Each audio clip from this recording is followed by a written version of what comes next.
My name is Melissa, and at 26 years old, I found myself in a courtroom, watching my own father, Harrison Blackwood, point a finger directly at me. He looked directly at Judge Thompson, an old golfing buddy from Austin, and declared, "This young woman is capable of nothing but squandering what she never deserved." He was aiming for every single dollar of the trust fund my grandmother, Evelyn, had so carefully and deliberately willed exclusively to me. Judge Thompson nodded in agreement, and Mr. Grant, my father's attorney, allowed himself a self-satisfied smirk, clearly believing the case was already won.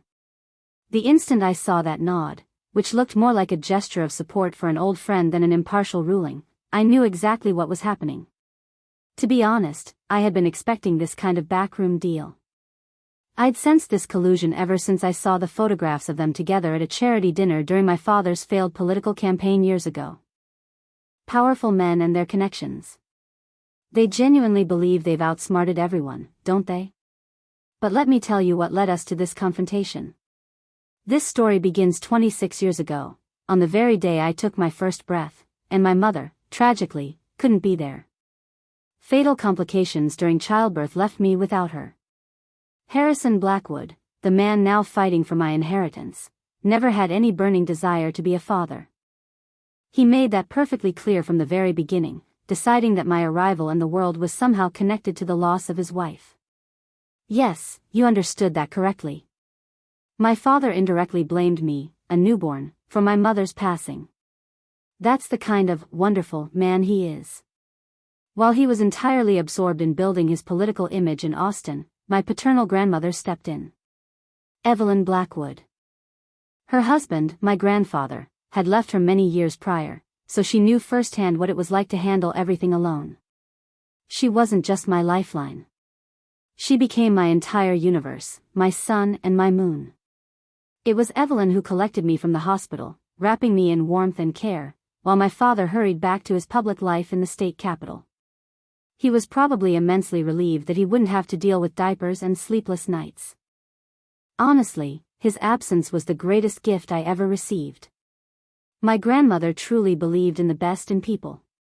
She clung to the hope that if she raised me with enough love and patience, her son, my father, would eventually come to his senses and want to be part of my life. Such sweet, touching naivety. She simply couldn't imagine the depths of his indifference. Life in my grandmother Evelyn's house was like a cozy fairy tale with only one flaw: the king in this story flatly refused to acknowledge his princess. Evelyn was everything to me. She read me Kipling and Stevenson at night, her voice carrying me away to distant lands. By day, she taught me to knit with angelic patience, unraveling my clumsy stitches again and again until I managed to produce a crooked but beloved piece of fabric. She turned every birthday into magic, every Christmas into a miracle, every school meeting into a reason for pride. She surrounded me with such boundless love that the emptiness left by my father was almost unfelt. Almost. Christmas morning was always perfect, the smell of pine, cinnamon, and oranges, a mountain of gifts under the tree. But only until the moment I noticed grandmother Evelyn cast a brief, anxious glance at her phone. She was still hoping for a call from Austin that never came. Noticing my gaze, she would immediately perk up. "Well now, let's see what else Santa brought," but I always managed to catch that fleeting shadow of disappointment in her eyes, which she tried so hard to hide. The first time I dared to ask why Dad never visited, I was 6. We were decorating a pumpkin for Halloween, and I asked it as simply as I would ask why the sky was blue. Grandmother Evelyn's face faltered for a split second before she composed herself and put on her usual smile. "He's incredibly busy, darling," she'd say, carefully carving the pumpkin's eyes. "Helping so many people. He has such an important job." Even at 6, I sensed the falsehood in that explanation. But I quickly learned not to ask anymore. I realized that every question about my father caused pain to the one person I loved most in the world, making her look as though someone invisible were squeezing her heart. By the time I started middle school, any childhood illusions about my father had completely evaporated, like morning fog. I simply stopped waiting, stopped hoping he would one day appear on the doorstep with a wide smile and say, "Sorry I'm late." All school events that required parental presence fell entirely on my grandmother's shoulders. At parent-teacher conferences, it was Evelyn who sat at my desk, surrounded by other moms and dads, carefully noting everything the teacher said in her elegant notebook. When I, burning with embarrassment, played the third tree from the left in the school's production of The Wizard of Oz, she always had a seat in the front row. Grandmother would be clutching that ancient Sony camcorder, which she flatly refused to upgrade. It has soul, and would film my every moment on stage as if I were the star of Broadway. The height of awkwardness was the annual father-daughter dance. But Evelyn didn't back down even then. In her best dress, with her head held high, she would bravely lead me onto the center of the floor, and we would twirl to the slow music, trying to ignore the surprised, and sometimes sympathetic, glances. I, in turn, would pretend not to notice how other girls were dancing with their real fathers, nestled against their strong shoulders. But here's the most important part: despite that gaping void, we were genuinely happy. Our small but strong union of two against the world was filled with laughter, warmth, and sincere joy. We absolutely did not need that perpetually busy politician from Austin, who couldn't be bothered to remember his own child's birthday. And yet, every major holiday, Christmas or Thanksgiving, Evelyn stubbornly continued to call him. I would silently watch her dial that number, her hand trembling slightly with a mixture of hope and old resentment. She clung to the belief that this time, something would change, that the ice in his heart would thaw. A small spoiler: nothing ever changed. But it was this stubborn, unyielding hope of hers that something human would awaken in him that should have been the main signal for me. It was the first warning of what Harrison Blackwood was truly capable of when it came to money. My grandmother, Evelyn Blackwood, was a woman of a rare blend, an aristocrat from old Charleston with the business acumen of a natural-born tycoon. She didn't just preserve inherited assets, she actively built her own real estate empire, possessing an intuition and boldness that any man on Wall Street would envy. With such resources, she could have easily turned me into a spoiled heiress whose only talent was spending money. But Evelyn was the complete opposite. She raised me with diligence, honesty, and independence, principles that, paradoxically, were completely foreign to her own son. "Remember, Melissa," she often told me as we sat at her massive oak desk, piled high with business reports, "wealth is not the goal. It's a tool. A lever. It must serve something greater, create value, not just be." My father, Harrison, never learned that lesson. To him, wealth was merely a measure of status and power. His fatherhood was a set of impersonal rituals. For Christmas, his assistant would deliver an absurdly expensive gift, usually something high-tech and completely useless to me, never accompanied by a single handwritten note. My birthday? A perfunctory card with a pre-printed greeting, signed by one of the clerks in his office. The pinnacle of his indifference was my high school graduation. No call, no card. Complete, deafening silence. It was as if I had officially ceased to exist in his world, having reached an age where he was no longer legally obligated to support me. While my life consisted of academics and teenage drama, Harrison Blackwood's career was soaring. He was successfully building a public image in Austin as a champion of family values and fiscal responsibility. This glaring dissonance was simply absurd. Sometimes I'd see his speeches on TV, where he'd passionately discuss the importance of supporting children and strong foundations. In those moments, I would choke on sarcasm. "Yeah, Dad, you should learn my phone number first." My grandmother Evelyn was his complete opposite. As the heiress to a great fortune, she remained an incredibly down-to-earth person. Her schedule was packed with board meetings for her charitable foundation and volunteer shifts at the Children's Hospital, where she read fairy tales to sick toddlers. Despite this, she always found time to sit with me and tackle my hated algebra or just listen to my endless stories about school friends. She was my only dedicated fan. I could sit on the bench for the entire cheerleading season. Evelyn would still be in the stands with an encouraging poster. She managed to genuinely praise my volcano at the science fair, which looked more like a sad pile of mud. Grandmother stoically endured my piano exercises, during which I murdered Chopin with deafening enthusiasm. This fragile world shattered when I turned 16. My armor of pretending I didn't care about my father cracked. I saw Harrison on the news, discussing education reform. I turned to grandmother Evelyn. He's on national TV talking about the future of other people's children, but he's completely forgotten that his own daughter has one too. Why doesn't he even call? Evelyn sighed heavily. Melissa, darling, your father, he never got over your mother's passing. But at 16, I no longer believed in fairy tales. 16 years? That's not grief anymore, Grandma. That's a conscious choice. Tears welled in Evelyn's eyes, but she didn't argue. It seemed even she had run out of excuses.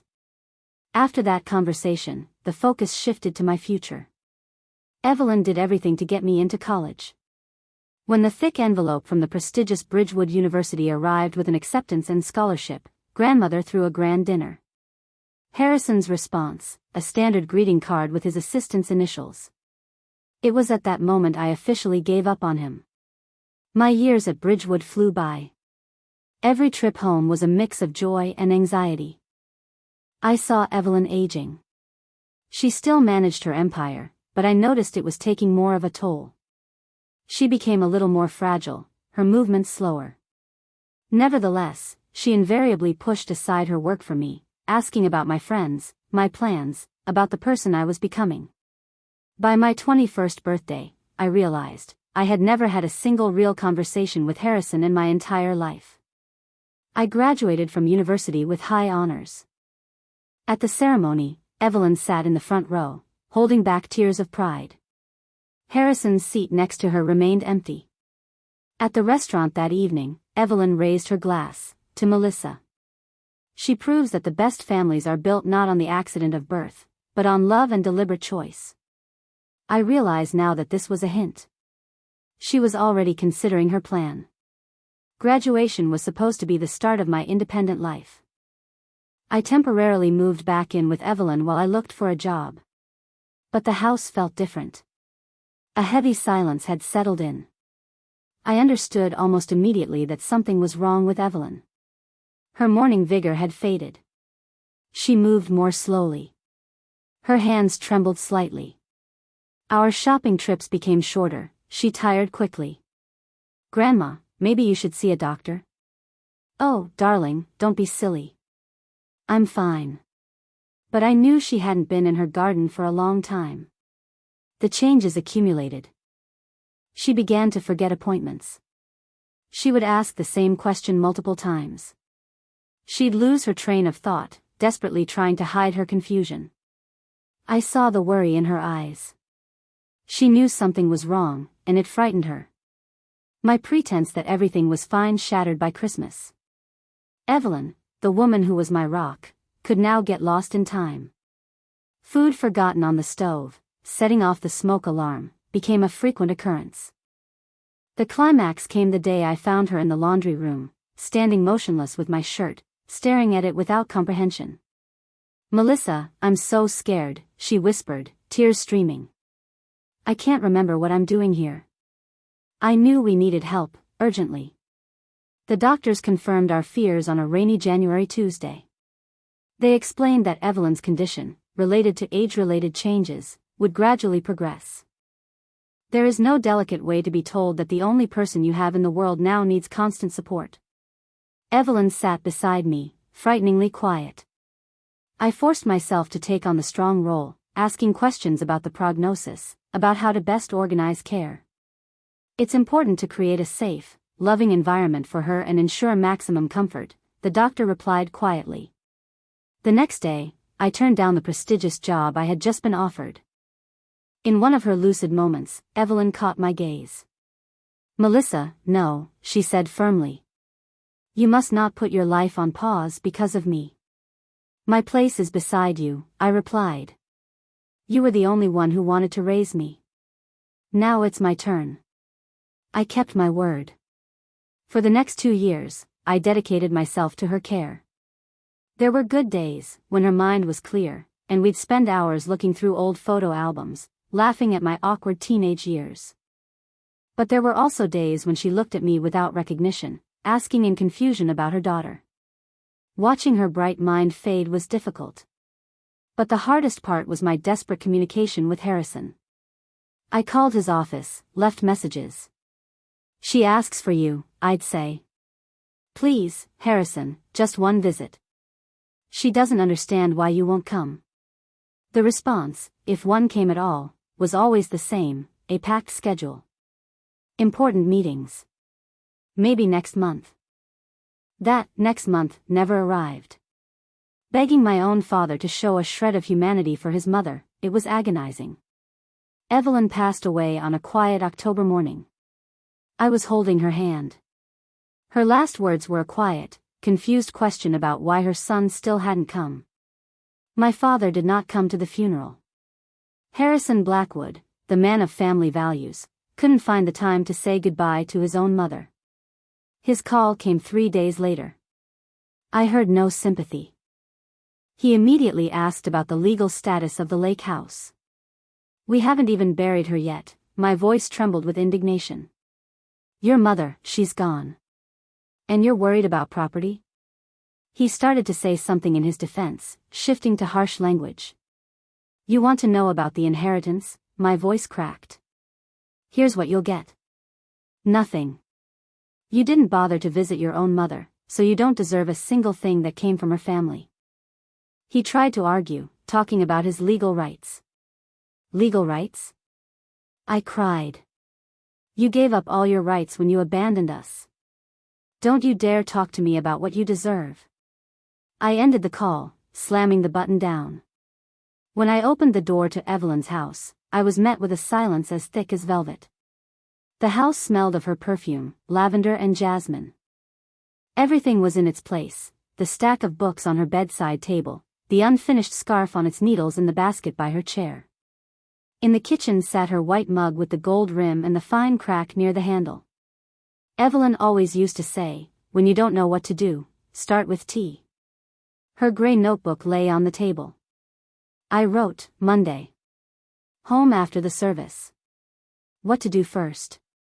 First, call Mr. Peterson. Second, sort the documents. Third, don't fall apart. The study smelled of old wood. The desk was in perfect order. I ran my palm over the surface and felt a key with a tag, old cabinet. Inside, a box with my name on it, for open if I'm not here. In it, an envelope, a folder, and a flash drive. On the envelope, letter first. Melissa, if you are reading this, it means I can't tell you in person how proud I am of you. Harrison will contest this. Do not doubt it. He has always confused power with entitlement. Don't be afraid to be firm. It is not cruelty. It is strength. And remember, I love you. I read it again and again. She knew. And she had left me a map. On the flash drive, 3 files, explanation, video, witnesses. I dialed Mr. Peterson's number. It's Melissa. I'm back. Melissa. I have everything ready. Tomorrow at 9? And bring everything she left you. Don't speak of this to anyone else. That night, I walked through the house. Every room breathed her. I remembered her words, this house is alive as long as someone here loves. The next morning, I arrived at Peterson's office. An old brick building, a creaky staircase. She foresaw everything, he said, looking at the flash drive. The documents, the video, the reports. She knew my father would try to fight it. And that's why she recorded it all herself. He played the video. Evelyn. In her armchair, her eyes clear. If you are watching this, it means Harrison is once again trying to rewrite my life. I am of sound mind, and all of this is my conscious choice. My granddaughter has earned not money, but trust. Everything I have is hers. This will be enough, Peterson said. But you need to be prepared. He will not forgive this. I'm not looking for forgiveness. I'm looking for the truth. When I left, I noticed my father on the front page of a newspaper at a newsstand. Congressman Harrison Blackwood launches new family support program. Family support, of course. At home, I set out a bouquet of white lilies and took out the letter again. Evelyn had left me a task, to protect the truth. I looked at her photograph. I can do this. I promise. I thought I was ready. But when Mr. Peterson called, "Melissa, the reading of the will is scheduled for Friday," my fingers trembled. I arrived at the office early. On the table, tea, papers, a folder labeled Harrison. He has confirmed his attendance. Of course. He never misses out on money. The door opened, and he walked in. My father. Harrison Blackwood. "Melissa," he said in his political voice. "I'm sorry for your loss. The loss was yours. You just failed to notice it." He chuckled. "Let's not turn this into a drama." Peterson opened the folder. According to the will of the late Evelyn Blackwood. He started neutrally, donations, scholarships. And then, to my son, Harrison Blackwood, I leave my regret, and the hope that one day he will understand the meaning of the word family. A pause. All other property, investments, and real estate are transferred to the full possession of my granddaughter, Melissa Blackwood. My father turned pale. His lawyer shot up, outrageous. "This is a birthright." "A right to what?" I couldn't help myself. "Absence?" Harrison turned to me. "You enjoy the drama. But this will all be reviewed in court."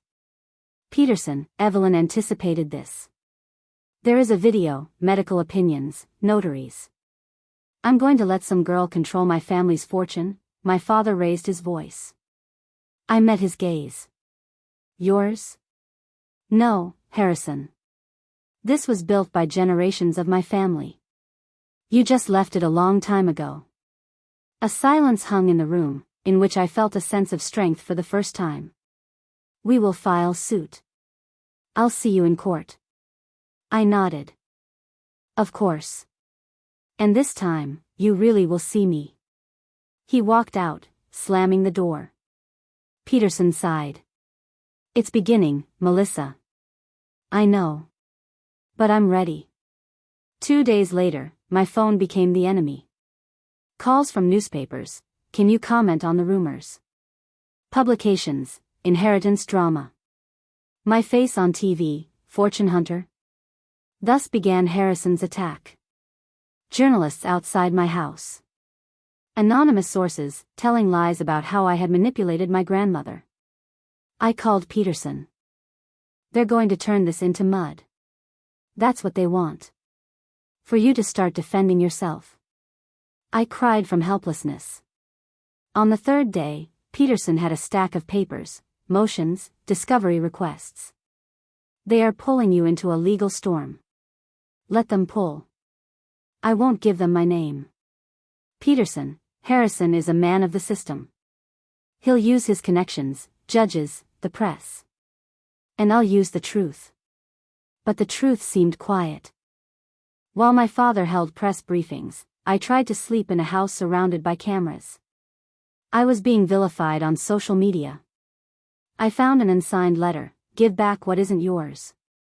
I sat on the floor, laughter turning to tears.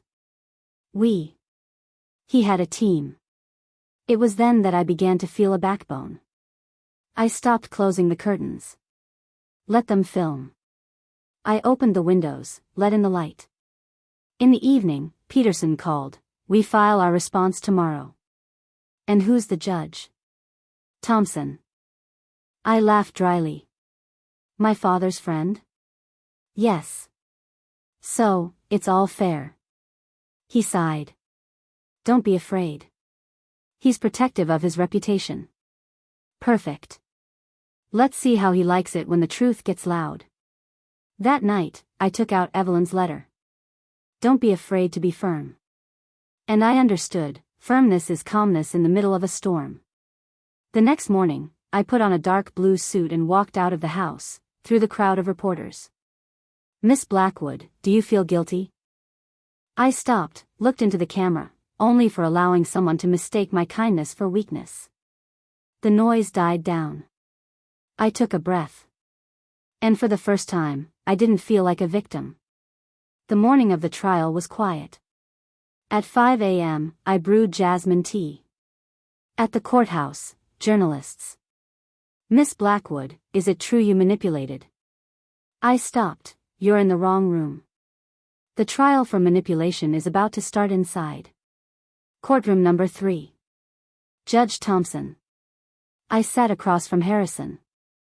He was confident, his lawyer Grant smirking. The judge entered. Blackwood versus Blackwood. Peterson, Your Honor, we represent Melissa Blackwood, the sole heir. The will is valid, there is video evidence.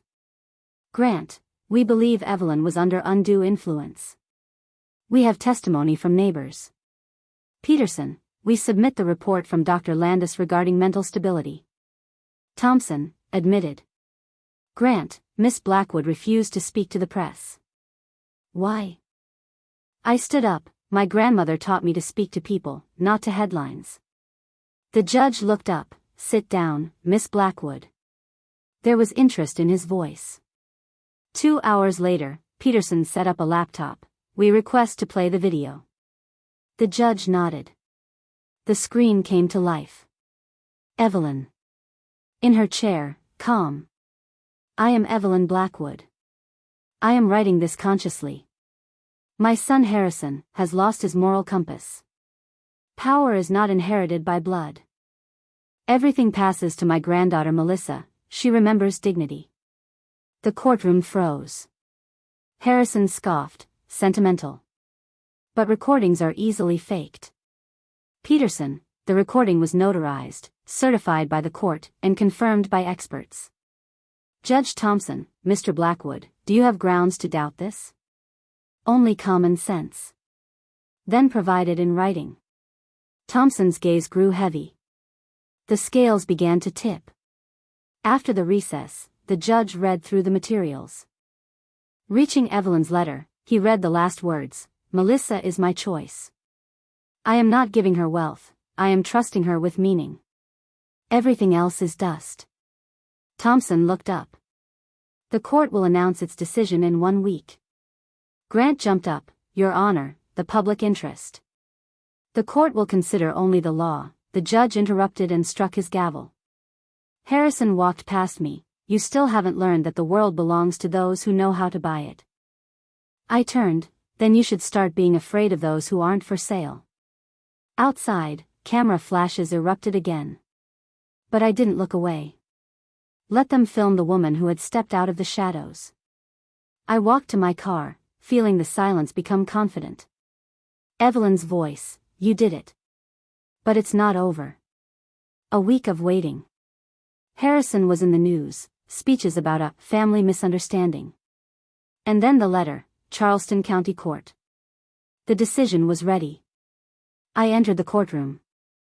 Harrison was there, but there was weariness in his eyes. Grant looked uncertain. Judge Thompson entered. The court has ruled, the will of Evelyn Blackwood is found to be valid. All assets are to be transferred to Melissa Blackwood. The air was sucked out of the room. My father turned pale. Thompson continued, the court takes note of the baseless accusations made against Miss Blackwood with the intent to undermine her reputation. He removed his glasses, looked at Harrison. I advise you, Mr. Blackwood, to remember that honor cannot be restored through an appeal. My father was silent. His lips trembled. When the hearing ended, he stood up abruptly. I stepped toward him. Harrison. Do you know the difference between us? He stopped. It's that I don't live to be right. I just try to be honest. He said nothing. He just walked out. The door closed. The end. Peterson smiled. Evelyn would be proud. She is. Through me. I walked to the window. Beyond the glass, the same city, the same life, only now I could breathe in it. 2 months passed. I returned to Evelyn's house. It no longer felt empty, it was filled with her spirit and my resolve. I restored her charitable foundation and renamed it the Evelyn Blackwood Foundation, to support women whose voices are being silenced. Every day, letters arrive. Stories. Voices, like mine. Sometimes, late at night, I turn on the light in her study, open the window, and listen to the old garden rustling outside. Where once only flawless roses grew, I have now planted wildflowers and white lilies, a symbol of strength and purity that isn't visible from afar, but which you can feel as soon as you get close. I found the old flash drive, the one that was in the box. I opened the third file, the one I had been afraid to watch before. The video was only a few seconds long. Evelyn was sitting in her favorite chair by the window, sunlight falling on her gray hair. She looked directly into the camera and smiled that same warm, slightly tired smile. If you're watching this, it means it's all over. Don't look for justice only in courtrooms, Melissa. Real justice, it's inside. In the fact that you endured it all and didn't let bitterness poison your soul. That is your true legacy.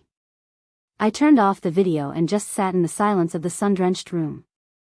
And suddenly I understood, she was right. The real legacy isn't the house, the accounts, or the foundation. It's the ability to walk through lies, betrayal, and pain, and remain a person true to yourself and your values. Sometimes I see Harrison in the news. His smile isn't as confident anymore, his gaze is dull. He's no longer in Congress, his political career ended ingloriously after the scandal. He's just a man now, one who confused power with love, status with respect, and lost everything. I don't feel anger. Only a quiet, deep sadness. It's a shame he never understood. Strength isn't about winning at all costs, but about not becoming the thing you're fighting against. Last summer, I put a new bench of light wood in Evelyn's garden, under the old magnolia. On it, a small brass plaque. For Evelyn. Your granddaughter remembers everything and is continuing your journey. Every evening, weather permitting, I sit there with a cup of jasmine tea, watch the sun set over Charleston, and whisper to the wind. Thank you for teaching me not to be afraid to be firm. And you know what's strange? The silence in this old house no longer feels oppressive. It sounds like peace. Like music. Like a legacy that I am proud to carry forward.